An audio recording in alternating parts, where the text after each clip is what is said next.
اور اس کی جگہ ایک پراعتماد اور مضبوط زارا نے لے لی تھی۔ ان 4 دنوں میں میرے سسرال والوں نے ایک بار بھی میری خبر گیری نہیں کی، اور نہ ہی کسی نے یہ جاننے کی کوشش کی کہ میں زندہ ہوں یا مر گئی۔ ان کی یہ بے حسی میرے ارادوں کو مزید پختہ کر رہی تھی، مجھے اس بات کا پورا یقین دلاتی تھی کہ میں نے ان کی اصلیت جاننے میں کوئی غلطی نہیں کی تھی۔ ان لوگوں کے دلوں میں ہمدردی نام کی کوئی چیز ہی نہیں تھی۔ دوسری طرف کامران کے گھر میں میری غیر موجودگی میں کسی کو کوئی احساس نہیں تھا، کیونکہ ان کے سروں پر اس شاندار تقریب کا بوجھ سوار تھا۔ اور آج وہ دن آ گیا تھا جس کا کامران کو بے صبری سے انتظار تھا۔ ایس این انٹرپرائز کی 25 سالہ سالگرہ کی تقریب آج رات ہونے والی تھی۔ وہ تینوں اپنے خیالوں میں گم تھے، اور انہیں لگ رہا تھا کہ وہ دنیا کی سب سے خوش قسمت انسان ہے۔ شام ہوتے وہ تینوں شاندار لباس میں آئے اور پرفیوم لگا کر گھر سے نکلے، اور ایک ٹیکسی کروا کر اس 5 اسٹار ہوٹل کی طرف روانہ ہو گئے جہاں تقریب ہونے والی تھی۔ ہوٹل کا حال اس قدر شاندار اور روشنیوں سے جگمگا رہا تھا کہ کامران اور اس کی فیملی کی آنکھیں پٹی کی پٹی رہ گئی تھی۔ پورے ہال کو سنہرے اور سفید رنگ کے پھولوں اور کمکموں سے سجایا گیا تھا۔ چھت پر لٹکتے ہوئے بڑے بڑے فانوس پورے ہال کو دن کی طرح روشن کر رہے تھے۔ ہال میں شہر کے تمام اشرافیہ اور بڑے بڑے بزنس مین موجود تھے۔ ہر طرف قیمتی سوٹوں، ڈیزائنر لباسوں کی بہار تھی۔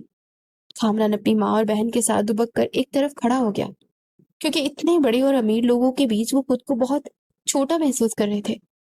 لیکن پھر ان کی لالچی نظریں ہال کے کونے میں لگے بوفے پر پڑی، جہاں دنیا بھر کے مہنگے اور لذیذ کھانے سجے ہوئے تھے۔ میری ساس اور مہوش فوراً اس طرف لپکی اور ویٹر سے طرح طرح کے کھانے مانگ کر پلیٹوں میں بڑھنے لگی۔ وہ اس قدر بھوکے انداز میں کھا رہی تھی کہ آس پاس کھڑے لوگ انہیں عجیب نظروں سے دیکھ رہے تھے، لیکن انہیں کسی کی کوئی پرواہ نہیں تھی۔ ہمنن کے نظریں بار بار سٹیج کی طرف اٹھ رہی تھی، کیونکہ وہ بے صبری سے چیئرمین کا انتظار کر رہا تھا۔ اس کے ہاتھ میں ایک فائل تھی جس میں اس کمپنی کی تفصیلات تھی، اور وہ دل ہی دل میں وہ جملے دہرا رہا تھا جس نے چیئرمین سے کہنے تھے۔ اسے لگ رہا تھا کہ چیئرمین اس کی فائل دیکھتے ہی اسے گلے لگا لیں گے اور اسے کروڑوں کا کانٹریکٹ دے دیں گے۔ وہ اسی سوچ میں کھڑا تھا اور بار بار گھڑی دیکھ رہا تھا۔ اس دوران میرے گھر میں میری تیاریاں شروع عروج پر تھی۔ میرے کمرے میں شہر کا سب سے مہنگا میک اپ آرٹسٹ اور میری پرسنل اسسٹنٹ موجود تھے۔ میں نے آج سیاہ رنگ کا ایک انتہائی قیمتی اور دلکش گاؤن پہن رکھا تھا جس پر ہاتھ کا نفیس کام کیا گیا تھا۔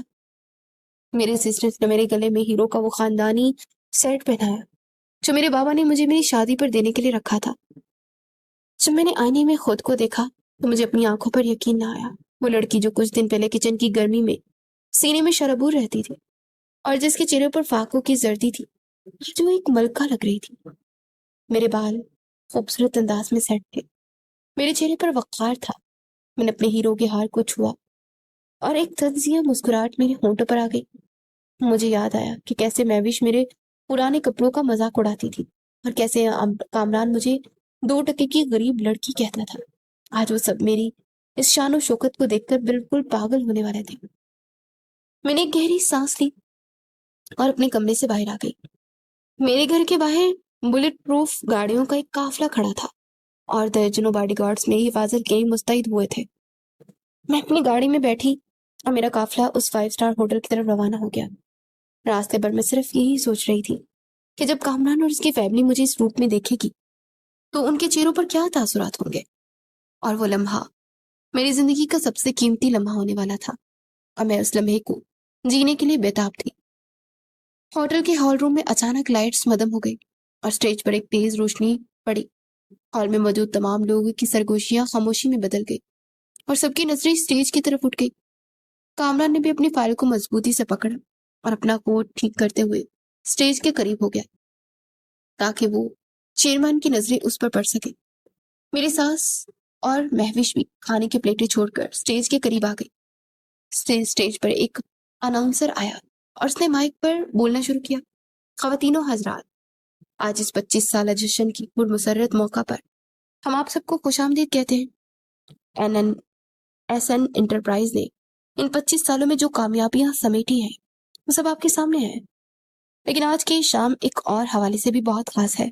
اناؤنسر مسکراتے ہوئے بولا، آج کمپنی کے چیئرمین جناب شہنواز علی بہت بڑا اعلان کرنے جا رہے ہیں۔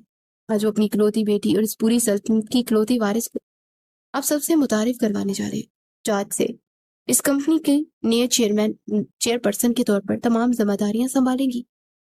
اناؤنسر کی بات سنتے پورے ہال میں تالیاں گونج اٹھی اور سب لوگ شدت سے اس نئی وارث کو دیکھنے لگے۔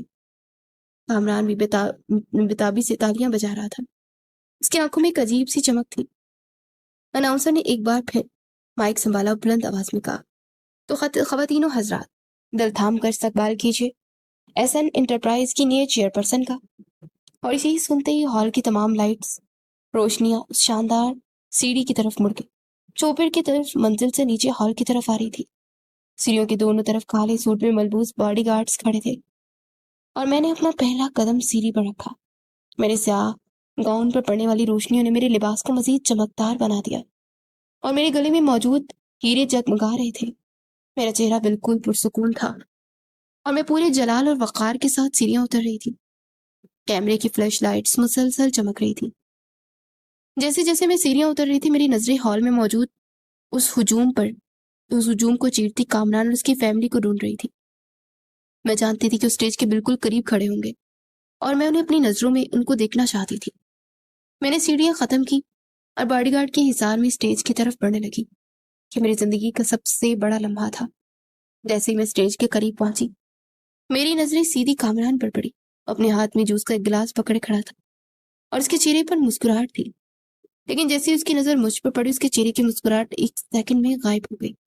اس کی آنکھیں حیرت اور صدمے سے اس قدر پھیل گئی جیسے وہ اپنے سامنے کسی بھوت کو دیکھ رہا ہو۔ اس کے ہاتھ کی گرفت ڈھیلی پڑ گئی، اس کے ہاتھ میں پکڑا ہوا شیشے کا وہ گلاس سیدھا فرش پر گرا اور ایک زوردار آواز کے ساتھ چکنا چور ہو گیا۔ گلاس ٹوٹنے کی آواز سن کر میری ساس اور مہوش نے بھی پلٹ کر اسے دیکھا اور پھر ان کی نظریں بھی مجھ پر جم گئی۔ ان دونوں کے چہروں کا رنگ ایسے اڑ گیا جیسے کسی نے ان کے جسم سے سارا خون نچوڑ لیا ہو۔ میری ساس کا منہ کھلا کا کھلا رہ گیا اور مہوش غیر یقینی سے میری طرف دیکھ رہی تھی۔ انہیں اپنی آنکھوں پر یقین ہی نہیں آ رہا تھا کہ جس لڑکی کو چند دن پہلے تک اپنے گھر کی مفت ملازمہ سمجھتی تھی، جسے وہ 2 وقت کی روٹی کے لیے تانے دیتی تھی اور جس پر انہوں نے کردار کشی کے الزام لگائے تھے، وہ اس وقت کروڑوں کی مالکن بن کر اس کے سامنے کھڑی تھی۔ کامران کا دماغ کام کرنا چھوڑ گیا تھا اور اسے لگ رہا تھا کہ شاید یہ کوئی میری ہم شکل ہے، وہ کوئی خواب دیکھ رہا ہے۔ اس کی حالت ایسی ہو گئی تھی کہ وہ کچھ بول ہی نہیں پا رہا تھا اور نہ ہی وہاں سے جا پا رہا تھا۔ میں نے ان تینوں کی حالت کو اپنے دل میں محفوظ کیا اور ایک طنزیہ اور فاتحانہ مسکراہٹ کے ساتھ اسٹیج کی طرف بڑھ گئی، جہاں میرے بابا میرا انتظار کر رہے تھے تاکہ مجھے اس دنیا کے سامنے اپنی اکلوتی اور طاقتور وارث کے طور پر پیش کر سکے۔ میرے بابا نے آگے بڑھ کر مجھے گلے لگایا، ان کی آنکھوں میں فخر کے آنسو تھے۔ انہوں نے مجھے مائک کے سامنے کھڑا کیا تو پورے ہال میں خاموشی چھا گئی۔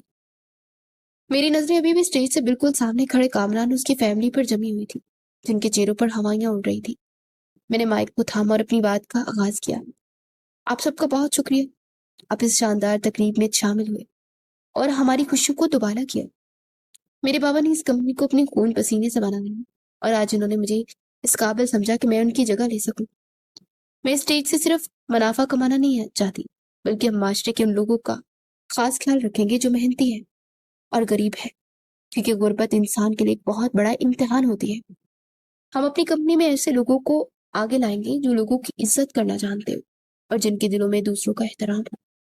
میں ذاتی طور پر یہ مانتی ہوں کہ غریبی کوئی عیب نہیں ہے، بلکہ اصل عیب انسان کا برا کردار ہے، اس کا غرور ہے۔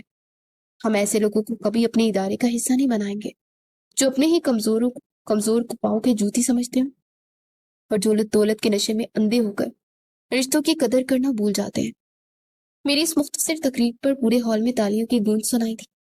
میرے الفاظ سے وہاں موجود ہر شخص متاثر ہوا، لیکن کامران اور اس کی ماں کے چہروں پر موت جیسی زردی تھی، کیونکہ وہ میری باتوں کا اصل مطلب بخوبی سمجھ رہے تھے۔ تقریر ختم کرنے کے بعد میں نے مائک واپس رکھا اور اپنے بابا کے ساتھ اسٹیج سے نیچے اتری۔ سامنے کامران اپنی ماں اور بہن کے ساتھ بت بنا کھڑا تھا۔ وہ تینوں مجھے ایسے دیکھ رہے تھے جیسے بالکل پل کے چپکانا بھول گئے۔ کامران کے قدموں میں ٹوٹے ہوئے شیشے کے گلاس کی کرچیاں بکھری ہوئی تھی اور میری ساس اور مہوش کا وہ حال تھا کہ کاٹو تو بدن میں جیسے لہو نہ ہو۔ انہوں نے اب بھی یقین ہی نہیں آ رہا تھا کہ جس لڑکی کو بھوکی اور غریب سمجھ کر ذلیل کرتے رہے وہ دراصل اس پوری سلطنت کی مالکن ہے۔ میرے بابا نے ان تینوں کی حیرت اور پریشانی دیکھی تو مسکراتے ان کے قریب آ کر کھڑے ہو گئے۔ بابا نے ان کی طرف دیکھا اور بہت پروقار انداز میں بولے، مجھے یقین ہے کہ آپ سب کے ذہنوں میں سوالات گردش کر رہے ہیں، اور آپ جس سوال کا جواب سننا چاہتے ہیں وہ میں آپ کو بتاتا ہوں۔ بابا کی آواز سن کر وہ تینوں سہم گئے اور نظریں جھکا لی۔ بابا نے اپنی بات جاری رکھتے ہوئے کہا، میں نے اپنی زندگی میں دولت کی وجہ سے بہت دھوکے کھائے تھے، اور میں جانتا تھا کہ لوگ پیسے کی خاطر کسی حد تک گر سکتے ہیں۔ میں نہیں چاہتا تھا کہ میری اسی اکلوتی اور معصوم بیٹی کو بھی ایسے کسی دھوکے کا سامنا کرنا پڑے۔ میری بیٹی لوگوں کو پرکھنا نہیں جانتی تھی، اس لیے میں نے یہ شرط رکھی تھی کہ یہ اپنا سارا رتبہ اور دولت چھپا کر ایک عام لڑکی کے روپ میں اس لڑکے کے ساتھ رہے گی جسے اس نے پسند کیا تھا۔ میں یہ دیکھنا چاہتا تھا کہ کیا تم اس سچی محبت کی قدر کرتے ہو یا نہیں۔ بابا نے کامران کی آنکھوں میں آنکھیں ڈال کر کہا، میرا یہ ارادہ تھا کہ اگر 1 یا 2 سال کے اندر تم نے میری بیٹی کی سچی محبت اس کو دی، اسے عزت سے رکھا اور اس کی غریبی کو اس کا عیب نہ سمجھا، تو میں اس کمپنی کا اور اس پوری جائیداد کا تمہیں وارث بنا دوں گا۔ میں تمہیں وہ مقام دیتا جو تم نے کبھی خواب میں بھی نہیں سوچا تھا، کیونکہ میرے نزدیک میری بیٹی کی خوشی سے بڑھ کر کچھ نہیں تھا، اور وہی انسان اب دولت کے قابل ہوتا جو میری بیٹی سے محبت کرتا۔ مگر ان لوگوں نے جو اس کے ساتھ سلوک کیا اور جس طرح تم لوگوں نے اس کی غریبی کا مذاق اٹھایا، اس نے ثابت کر دیا کہ تم لوگ اس کی عزت کے بالکل بھی لائق نہیں ہو۔ تم لوگوں نے اپنے ہاتھوں سے اپنی قسمت کو آگ لگا دی اور تم نے آج سب کچھ کھو دیا۔ بابا کی کھڑی کھڑی باتیں سن کر کامران کا سر شرم اور ندامت سے جھک گیا۔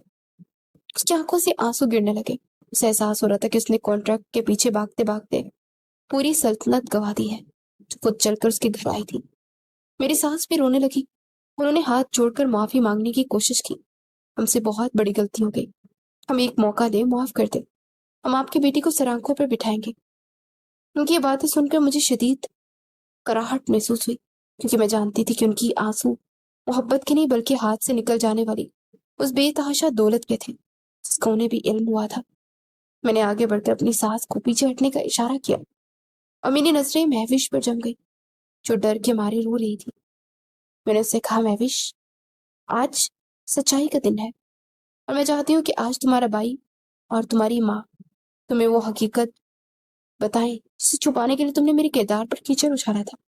کیا تم سچائی بتاؤ گی یا میں اسے اسکرین پر گلی کی CCTV فوٹیج چلاؤں تاکہ سب کو پتا چلے کہ اس دن دروازے پر وہ لڑکا کس سے ملنے آیا تھا؟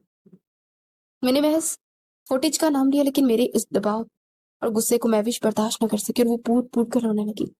اس نے کامران کے ہاتھ پکڑ لی اور سسکیاں لیتے ہوئے بولی، بھائی مجھے معاف کر دے، وہ لڑکا میرا دوست تھا اور میں نہیں اسے ملنے کو گئی تھی۔ میں جب بھابھی نے مجھے دیکھ لیا تو میں ڈر گئی۔ اس نے میرے سارے الزام بھابھی پر لگا دیا تاکہ میری جان چھوٹ جائے۔ مجھے معاف کر دے بھائی، میں نے جھوٹ بولا تھا۔ یہ سنتے ہی کامران پر جیسے بجلی گر پڑی۔ اس کے چہرے کا رنگ بالکل سفید پڑ گیا۔ اسے وہ لمحہ یاد آیا جب اس نے ایک جھوٹ کی بنیاد پر مجھے زوردار تھپڑ مارا تھا اور مجھے غلیظ گالیاں دی تھی۔ شرمندگی اور احساس کے جرم کے بوجھ تلے دب کر وہ وہیں سب کے سامنے درام سے میرے قدموں میں گر گیا اور دہاڑی مار مار کر رونے لگا۔ سارا، مجھے معاف کر دو، مجھ سے بہت بڑی بھول ہو گئی ہے۔ میں اپنی مصروفیات میں اور گھر کی پریشانیوں میں نہ ہی تمہیں وقت دے پایا اور نہ ہی تمہارا یقین کر پایا۔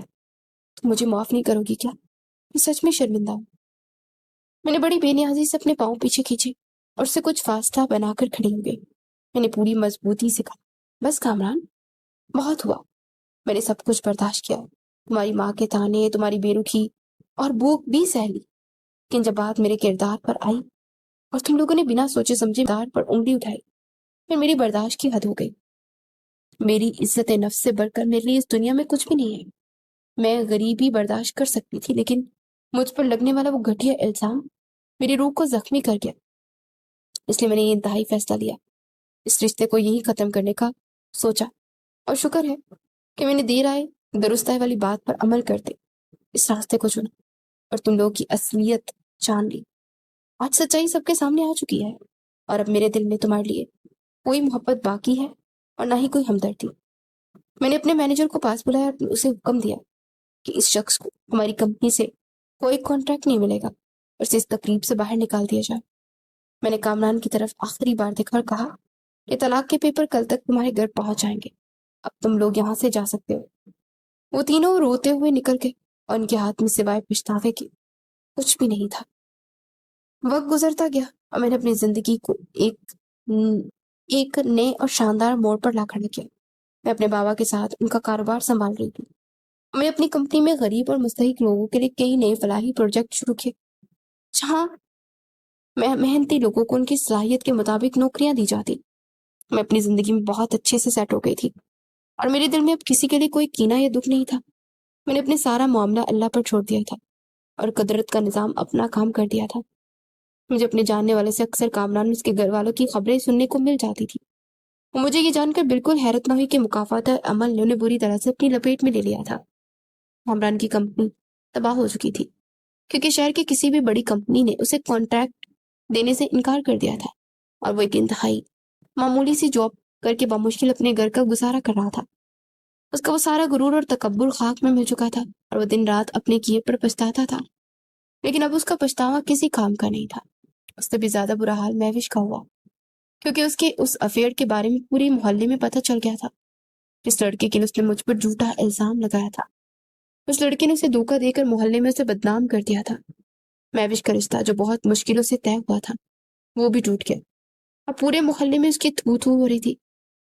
میری ساس جو ہمیشہ دوسروں کی بیٹیوں پر تانے کستی تھی، آج اپنی بیٹی کی وجہ سے کسی کو منہ دکھانے کے قابل نہیں رہی تھی۔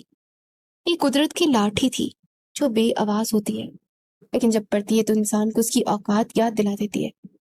میں نے سیکھ لیا تھا کہ انسان کو کبھی اپنے پیسے اور طاقت پر غرور نہیں کرنا چاہیے اور کسی کے کردار پر انگلی اٹھانے سے پہلے یہ ضرور سوچ لینا چاہیے کہ مکافات عمل کسی بھی وقت حرکت میں آ سکتا ہے۔ کردار کشی ایک ایسا گناہ ہے جس کی معافی اس دنیا میں بھی نہیں ملتی اور انسان کو اپنے کیے کی سزا یہیں پر بھگتنی پڑتی ہے۔ بے شک اللہ بہترین منصف ہے۔ تو ویورز، کیسی لگی آپ کو ہماری آج کی یہ کہانی؟ اگر آپ کو آج ہماری یہ کہانی، یہ ناول پسند آیا ہے اور بے حد پسند آیا ہے تو آپ نے ایک کام کرنا ہے، ہمارے چینل پر اس ویڈیو پر آپ نے 5 سبسکرائبر لے کر آنے ہیں۔ اپنے دوستوں سے کہیں کہ جلدی سے ہمارے چینل کو سبسکرائب کر لیں کیونکہ اس پر آپ کی من پسند کہانیاں آتی ہیں۔ تو بہت جلد آپ کی فیوریٹ کہانی کے ساتھ حاضر ہوں گے، تب تک کے لیے اللہ حافظ۔